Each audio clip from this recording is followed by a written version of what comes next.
دوستان سلام. یه خاطره رانندگی و مسافرکشی واسهتون بگم. تهران بودم و یه پراید داشتم. یه مسافر زدم به اسلام شهر، هزینه‌ش هم 40 تومن بود، 45 تومن بود. ساعت 8:30 شب بود که رسیدیم اسلام شهر. شد ساعت 9:30 شب. مسافر گفت اینجا چند دقیقه صبر کن، من برم بالا و برگردم واسه پول نقد بیارم.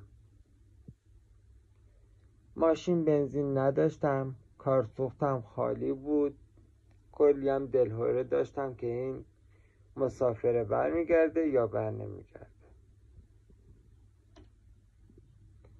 وقتی برگشت مسافر 50 تومن بهم داد. ولی باورتون میشه من چطوری به اون پول رسیدم؟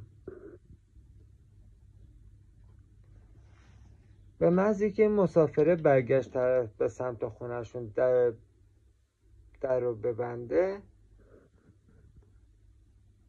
صدای باباشو شنیدم که گفت برو که با این کار مطمئن باش خدا دلتو شاد میکنه، 10 برابر این پول رو بهت میده.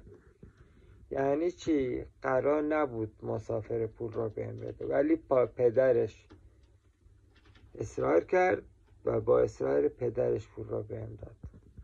من از پدرش دستخوشی میکنم و منم بهش این قولو میدم که به پولش میرسه بیشترم، هرچند من حق خودم رو مسافر زدم. شما جای من اینجور مسافرها رو سوار میکنین؟ این زیر کامنت کنین.